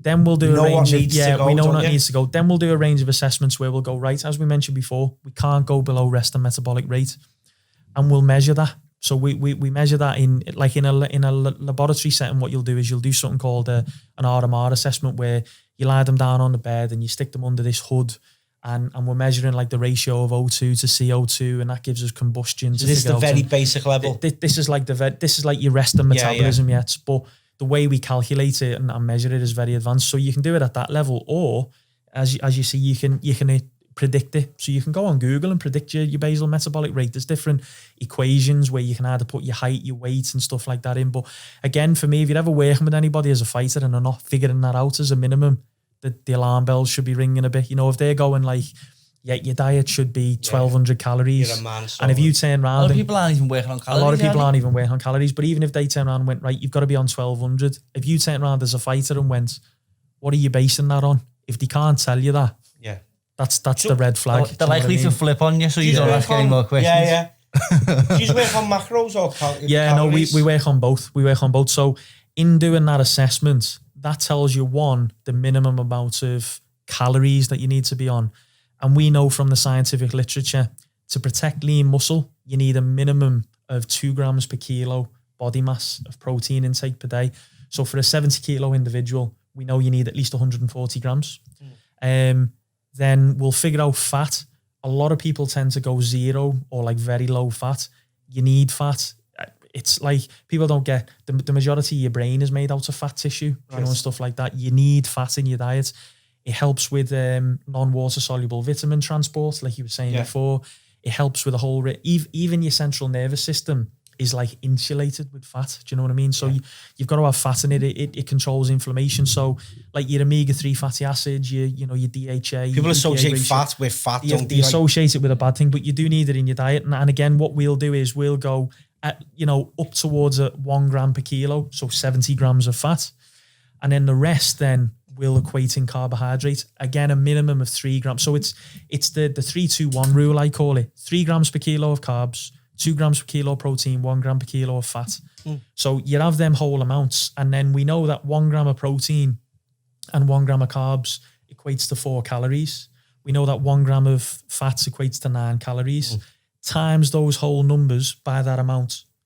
And then basically what you end up generally seeing in and around is that's what your RMR is. Right, so that's what you need to be on as a minimum. And then, so say for instance, I have a fighter, give you an example. I measure a fighter in the 2,000 calories, and then I do that, and it's like, right, this much protein, this much fat, this much carbs. And then I'll say to them, how many meals do you want to eat a day? Some people like having 3, you like 3, you like normal meals. Does it matter much, Carl? Do you know what, mate? Honest answer, we don't know. Yeah. I've done with fighters. So I have some fighters who like 3 big, they like a solid breakfast, lunch, dinner. I've got a big bowl, haven't I? I like the big bowl, me. Yeah. Then if you look like other fighters, they actually like to eat little and often. Yeah. And then you have others who like maybe moderate meals with snacks. I've done it in every different way, and the outcome's exactly the same. Yeah. So one thing I can tell you for a fact, all this crap about eat little and often to stoke your metabolism, that's rubbish. That doesn't happen. Do you know what I mean? So I could have, say I had set macros, you reckon I could just have the 3 meals? Yeah. And it'd work just the same? Yeah. See, that's easier. Yeah. So that's what I'm saying. Well, that's what I'm saying. We work around the need of the fighter and the athlete. Some of them go, I'm not about 5 meals a day. That'd be a pain in my arse and my schedule. So it's like some want the meals. You know, tell me where to have my carbs and exactly. Before training sessions, I have my carbs. I'd rather have 3 meals a day. Fuck all that shit.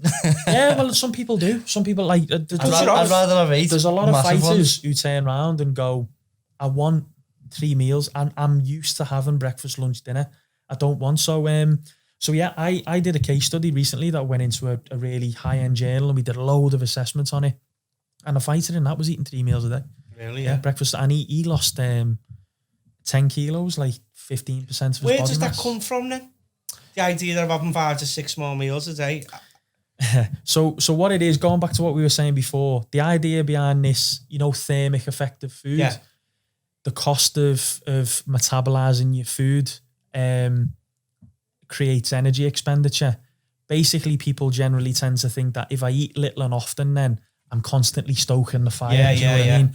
But what it is as if long you as look you're at it, putting enough wood in. Exactly. But the thing is this is the best analogy. Think of a burning fire, right? If you put all of think of a bonfire. If you put it all on in one go. Think of a train, a steam train. That's how I think of it. Go on, give us a... No, how I thought that works is like, so today you're having a steam train as a fella, putting the wood in throughout the day. Perfect example. That makes it efficient. Yeah. But if he throws it all in at once, it might. But if you throw it in all at once, it'll burn over time. Do you know what I mean? It'll go lower and lower, but it'll still burn. Do you know what I mean? Versus if you go a little bit. So when you look at 24-hour energy balance, it equates to the same. Do you know what I mean? Yeah. But what about, Carl, when you eat too much of one thing in one sitting, then the storage of fat, do you get... Yeah, so do you get calories wasted? Yeah, the storage of fat, like a lot of people attribute, again, there's a lot of misnomers around it. People attribute the storage of fat to fat. Now, if you eat too much fat, it'll store as fat, basically. If you eat too much of anything, there are metabolic processes that will store it as. Fat is just basically, or, like body fat. Fat is just your body's way of going, well, I'll keep that in reserve. Yeah. Do you know what I mean? Yeah. I'll keep that for when I was taught of fat as debt. Yeah. I was taught, like, if the more you spend, the more you consume, the more in debt you're going to go. You've got it the less you spend, the less you get out of debt. Yeah, so basically it's like, there are a lot of processes I cannot tell you, right? I've been doing this for a decade and there's a lot to learn about it. Yeah. And I still count myself as like an amateur, to be honest. Yeah. So when you see some of these people who are talking about it, on Instagram and stuff, and you're like, you haven't got a bloody clue. Do you know what I mean? There's a lot of stuff we know, Jazz, but there's a lot of stuff that we don't know as well about storage and utilization. So in regards to the 3 versus 5 versus so many over the day, we actually, a lot of the research that we do tends to be in obesity because that's where all the funding is. But in like normal, like, people who are not obese, we don't know because there's not great masses amounts of research. And there is. Should be though, because that'll prevent the obesity. I know that there is research, but it all boils down to, it's like everything in life. The research game is a game in that you're trying to publish a volume of papers a year. You're trying to publish the best papers you can in a year. And like the review process of getting papers published as well. And then the funding. And it's like me at my point in my career now. I'm trying to get as many papers as I can and some of the best papers that I can. And you do that in any way you can. So it's like certain areas that I might have an interest in where I go, I really want to research that, but you know what? It's not going to get me published, so I'll park that. Do you know what I mean? And I'll come back. And that's what a lot of people do. It's like, and in your mind, you'd always go, I'll come back to that. That's something. And then by the time you're ready to retire and you're sitting on, you're like, I can't be arsed doing that no more. Do you know what I mean? But there is a lot of good research out there. But I think when it comes to where my research is becoming interesting is because the combat sport fighter is a very interesting study for this stuff because they lose a lot of weight over like a short period of time in like 2 to 3 months. Do you know what I mean? They lose it. And through research, we've got a really good handle on how to do that now. We've got a really good handle. I know that if we follow a process of establishing good body composition, knowing how we're going to put that in place, as Jazz have said, you can then use things like supplements and you can periodize and plan when you eat certain macros. So like, remember the example before when I was like, eat nothing in the morning, piece of fruit, and then have spag bol before, but that's not a good periodization of your macros or your energy use. Okay. So like we can do that. And again, that's still in its infancy. We're still learning, even elite athletes, we're still learning. But I know that we can get people to a weight now. I know that with I mean, and you know, because we've done it, I've got fighters losing like 10-15 kilos, and they are golden. They're on the scale, they're healthy, they're happy, they're performing, they're winning.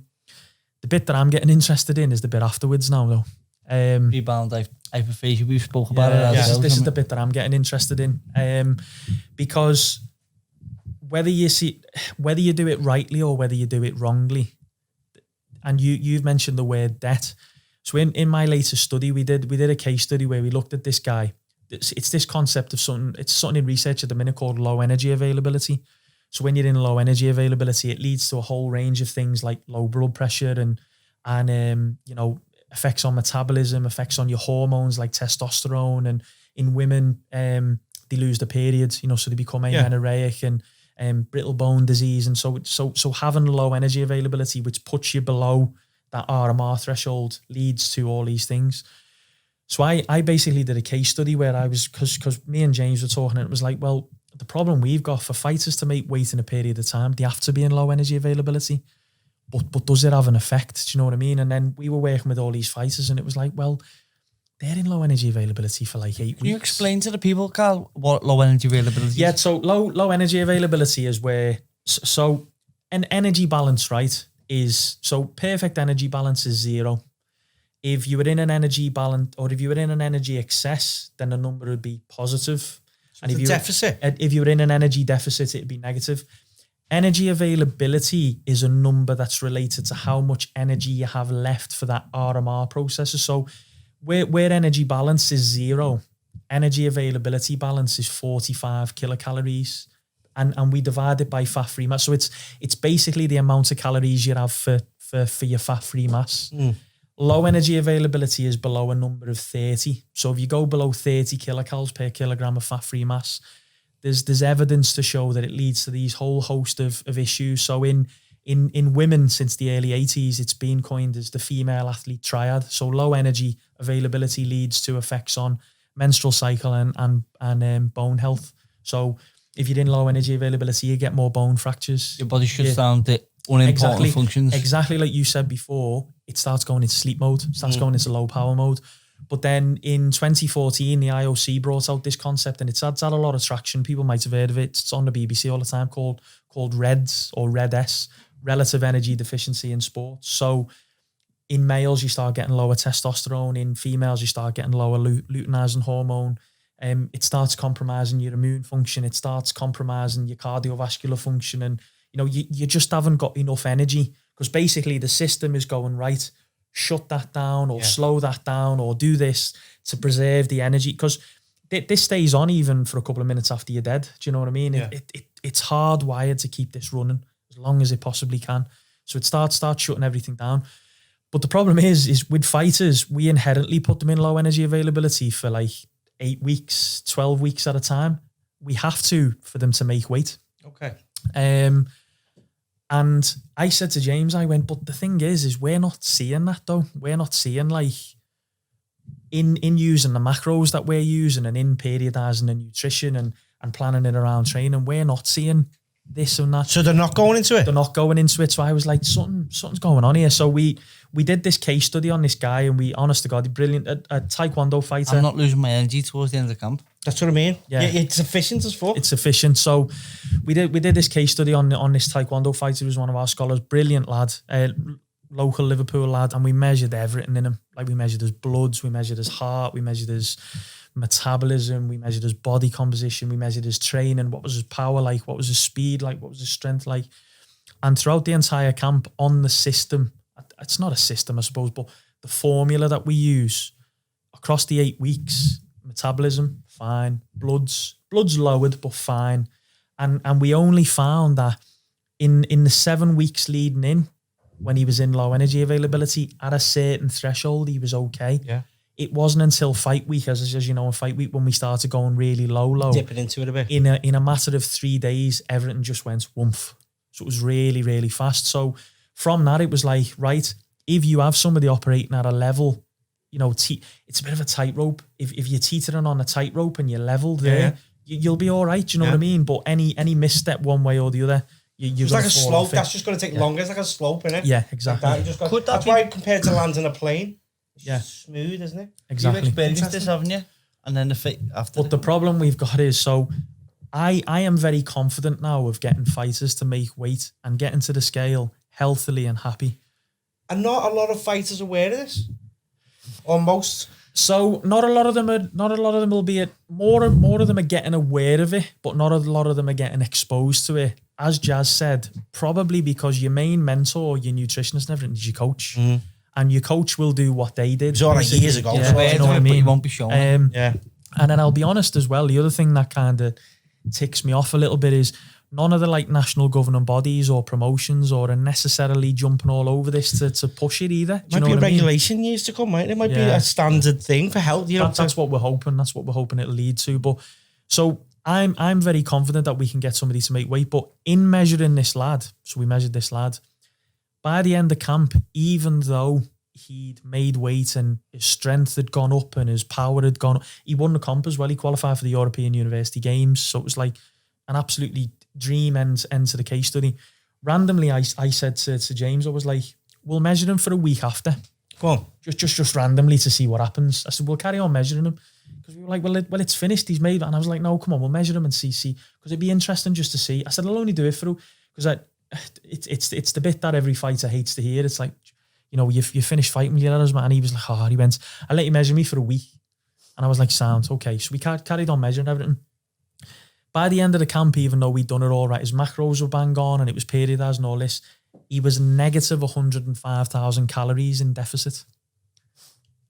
Based on how many weeks. So when you accumulate his weekly energy balance and we put that into the 8 weeks, it was negative. So again, I equate that to, that's 105 grand you owe back to the bank. Yeah.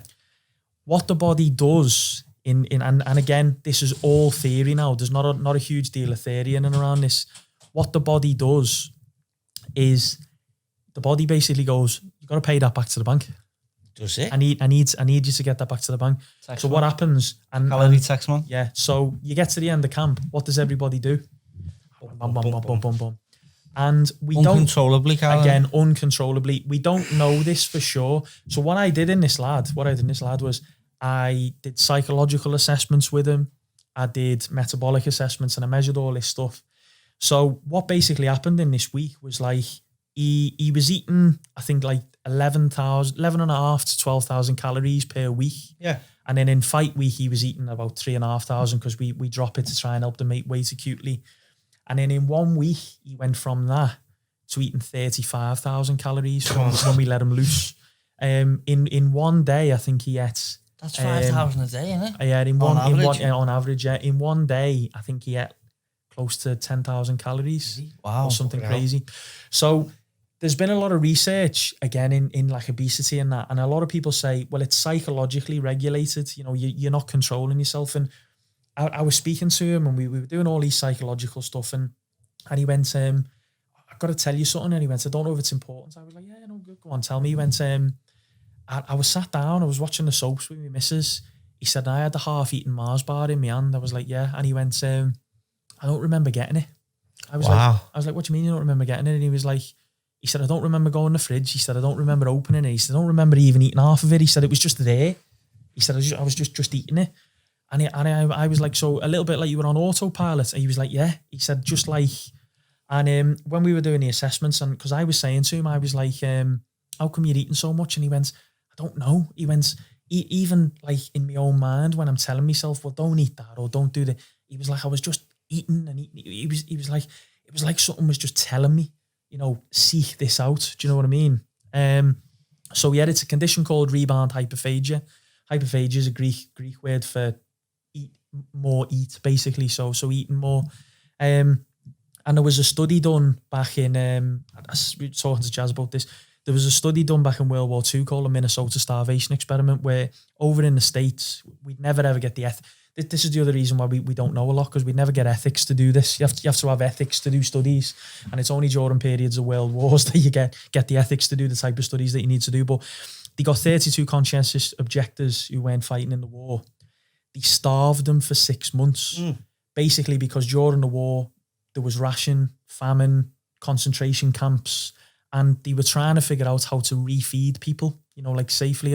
We were talking about it the other day. It's that series, Band of Brothers. I don't know if you've seen it, you know, where they find a concentration camp and like all the soldiers are giving them the food and they're like, don't give them the food. You've got to like stop them eating. You're going to make them sick. So it was all about finding out the best way to like refeed them. But what they basically did, they put these poor fellas on like a semi-starvation diet for 6 months and they lost like mass amounts of weight. They looked like skeletons by the end of it. And then they split them into 4 groups. One group, they give an extra 400 calories. Another group, 1,200. Another group, 1,600. And looked at like the recovery over 6 weeks. And it wasn't until after 6 weeks when they let them go, right, you can eat ab libitum now. One fella apparently was eating like 11,000 calories a day. He literally just went crazy and they were eating and eating and eating. That's and eating. hard, Carl. Yeah, they were eating. But what happens is you get this thing called fat overshoot. So basically, because what it is, remember what we were saying before about storage of fat? You're eating the energy you need back in the bank, but that doesn't mean that you'd use it there and now. So all the body's doing is storing it. Yeah. And what you basically get is the problem, and this is the problem with yo-yo dieting, is you come down, but you always end up rebounding back up higher because you know than when you started, because you owe it to the bank. So what I'm getting really interested in now, and this is where we're doing stuff with Jazz is, and this is where fighters are really interesting. I've solved one problem by helping them make weight, but am I causing more problems later down the line? Yeah, with like, so this is where we're trying to figure out how can we maybe reverse diet them back to where they need to be and stuff. What you're going to learn in the future, you need to incorporate exactly. So it's like everything in science. We answer one thing and it pops up another 10 things. But adding context to that, we're just about to release a paper on this now, actually. It's the longer term implications, because in this kid in the week, when we were measuring his hormones, his insulin, you know, so like thinking about diabetes and stuff, his insulin was nice and flatline. It was perfect. And then only after 24 hours of doing that, he had pre-type 2 diabetic insulin levels. Really? His fat oxidation went through the floor. His body was just going crazy. So yeah, it was like his cardiac function was all over the place. You feel like crap, don't you? You feel like crap. So it was like acutely, like short term, there's a lot of factors, but the one that's really starting to bother me is the longer term. Now going back, and again, this is from my own story. I used to habitually or normally weigh 68, 70 kilos. And I used to make 58. I weigh 93, 94 kilos now. Yeah. And I'm on the cusp of obesity. And really? Yeah, it's why black is the flaming Tell me about it. Yeah, I know, yeah. Black's such an amazing, I mean, it's my favourite. Why are you always wearing black? And I'm like, because it adds all my rolls. But I've had these scans, and I'm every single one of my mates, my colleagues, my friends are all 20, 30 kilos heavier than when they used to fight. And I don't mean the weight they're making to fight. Yeah. I'm talking about the normal weight. Yeah. So we think as well, and there's some evidence emerging now showing that repeated bouts of making weight leads to... I've got mates, Carl, from years ago who quit boxing 10 years ago because they used to make the weight, they still eat crap every single day now, as if they've only got like 2 weeks off the day. But the thing for me is I'm hoping to release a bit of data on myself, actually. I'm fortunate that in the uni, I've had one of those scans that Jazz was talking about every year since 2004. Oh, yeah. So you can see the change in my body. And then randomly as well, I found food diaries from when I was an athlete. Yeah. And I've recently done some MyFitnessPal now. Now, I'm not eating stupid food. My missus will tell you otherwise. She thinks I'm greedy, but I'm eating about 2,500 calories. One thing I have stopped doing now is I'm not training anymore. I'm hardly doing any training. And for me, unless I train, my body weight just goes through the roof. Well, I think that's what I'm going through now. Like, I would train for a show last year from January to about April. I was doing great. And after the show got cancelled. And after lockdown, I've lost 7 stone, by the way. I put a lot back on now, but I did lose 7 stone. Yeah. And quite rapidly as well. And then I put a bit of weight back on, and then I was doing it again the next year, and I was doing all right. But now I can't stop fucking eating. Yeah. I can't stop eating, and I can't be arsed doing exercise. Yeah. But I'm really struggling to get out of this. But I do what this guy done. It's like I'll have food. Well, but I'll have food, and I forgot I've eaten it. Yeah. Do you know what I mean? I've said this to you as well, haven't I? I had to start a spiritual program, which is the Overeaters Anonymous program. I had to start that because of that fear of if I don't stop this, or if I don't get a fight date where I can get back in camp, I'm just going to keep on growing. So I like, from my perspective, I'm not making, because I'm not making, it's funny, you know, because we have debates on it in work, and me and James really think there's something in it, and this is where the fighters present such an interesting prospect to research, because they basically come down and then they go back up, and we want to do a load in that. But like, I'll speak to Professor Graham Close, who is sports rugby, he's never been involved, it's all been, and he's like, oh, it's all up there. That's what it is. It's all psychologically. And I'm like, it is, but there's something in these. Does my body want to get back to when I was at my fattest? It's not. Does that it want it back? It's not that it wants to get it back to when you were at. Again, we don't know is the honest answer, but we think there's signals in fat and in muscle, sensory signals that basically know when you're at your optimal. And you know, when you said I rapidly lost the weight, well, as soon as you stop that, I think what basically goes on in here, which is, because these are all linked, you have a signal that basically goes, right, feed, because he's going to do that again at some point, and we need to make sure he's got the store. Do you know what I mean? Can being overweight become your neutral state though, if you live in that state for so long? So no.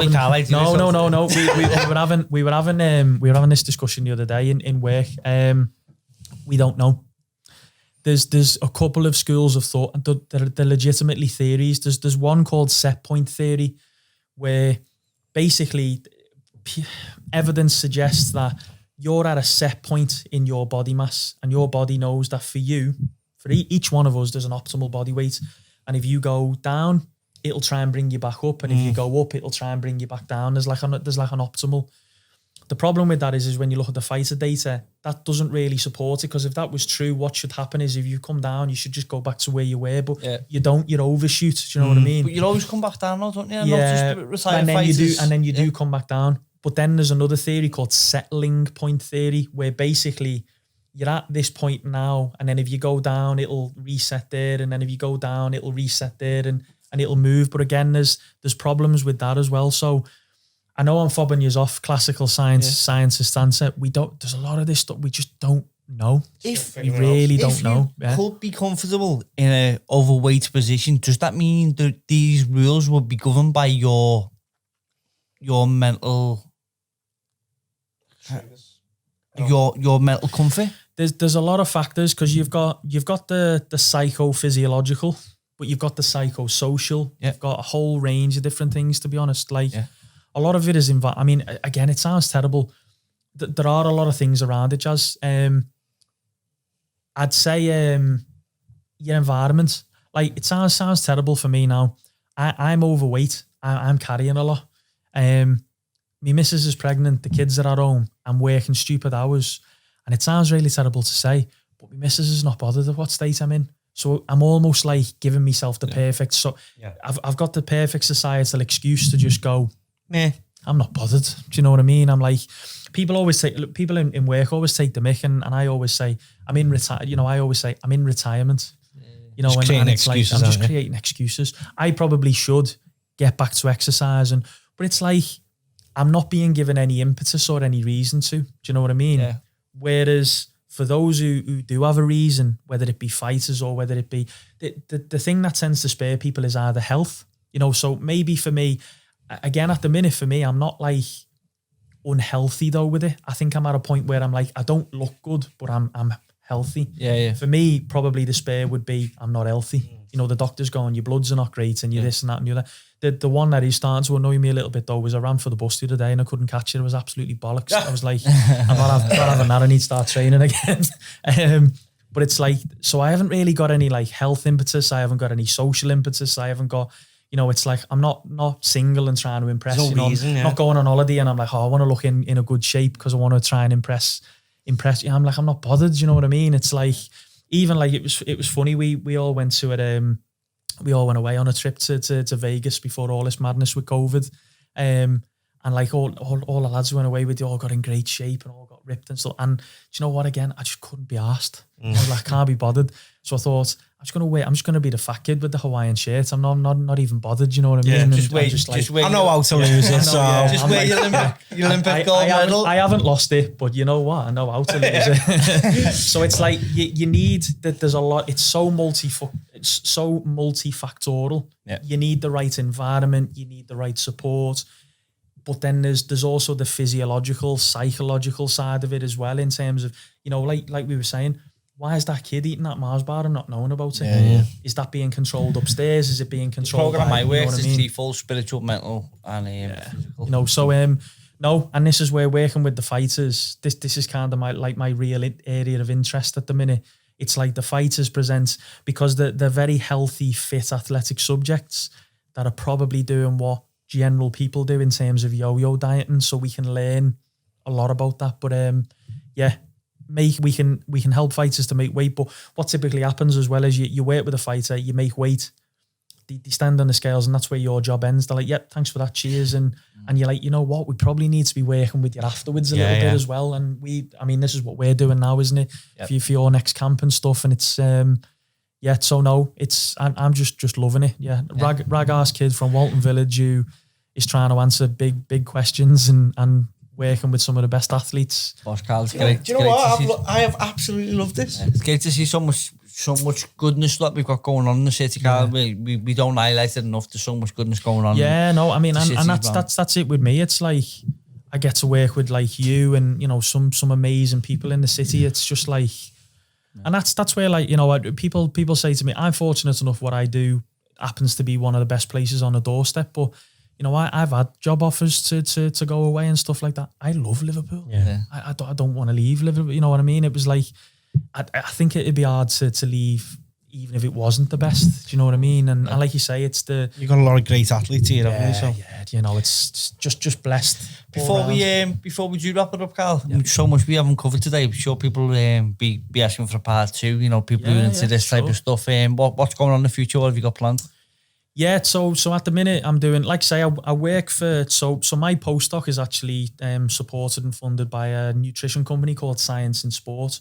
So all my research and what I'm doing at the minute is in and around working with them. So I'm very fortunate that I work as part of a program they have called Performance Solutions. So we're involved with like the Lionesses leading up to the Euros and the Olympics, and we're involved with Team Ineos for the Grand Tours and things. So yeah, I'm getting like access to stuff like that. But I am we have an SIS lab within Liverpool John Moores University, which hasn't been open yet because of everything that's been going on. But we're going to be doing studies in the SIS lab in and around all that stuff. And like I say, we've got projects at the minute related to female athletes. So we're trying to figure out, because as you guys know, a lot of what we do it's all male based. So it's can we do more for females? And we're looking at stuff into sleep.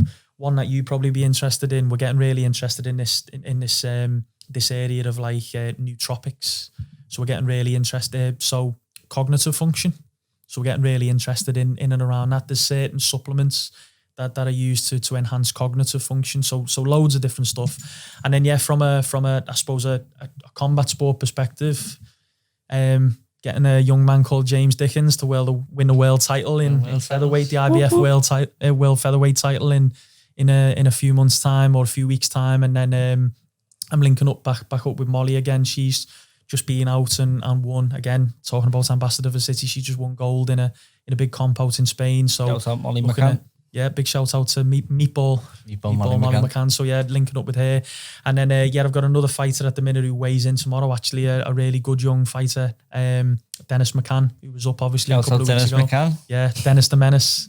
So working with him.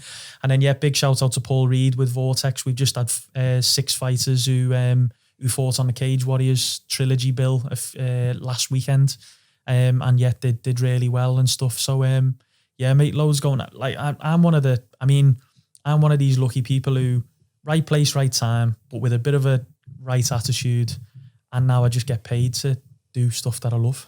Yeah, never give up. Fantastic, isn't it? Do you know what I mean? Yeah. So my fella said to me, if you get, if you work and do something that you enjoy, you know, you'll never work a day in your life. And then he said to me, but if you work and get paid to do it, you're one of the luckiest men alive. So it's like, yeah, come into work every day.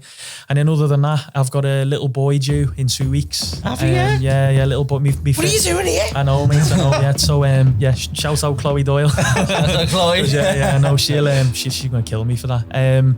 But yeah, no, I'm surrounded by girls at the minute. I've got two lovely girls, but I'm outnumbered 3-1. So yeah, I got a little fella on the way in 2 weeks. So yeah, mate, not looking forward to the sleepless nights, to be honest. But yeah, I don't know what I've let myself in for. But yeah, no, blessed at the minute, mate. Really blessed. Can't complain. And thanks very much for having me on. It's been an absolute pleasure. I've totally enjoyed it. Thank you very much, Carl. Appreciate it. Great. Thanks, Carl. No, cheers, Next boys. time on the How Are We Famalam podcast, we'll be speaking to Carl Evans. Obviously, I grew up with like a lot of other dwarfs and that, because there's a lot of charities for dwarfism, and I've seen other people get bullied and struggle to go to school and stuff like that, and I feel like quite lucky, but obviously I can't relate to them, I can't talk to them because I've never experienced that either. I never really got bullied. Yeah, I suppose you got the gift of the gab as well, haven't you? Maybe we all have our own ways of getting by, and you've got a great personality, haven't you, and a sense of humour. Oh well, I was quite cocky in school, to be fair. Like, I thought I'm untouchable. You can't hit me. Yeah, people were like, fucking, he's a dickhead. Get away with me, is I it? know, yeah. So people like look on this now saying, there's that bully from us. Yeah, and I was like, who is it, that 3 foot lad over there?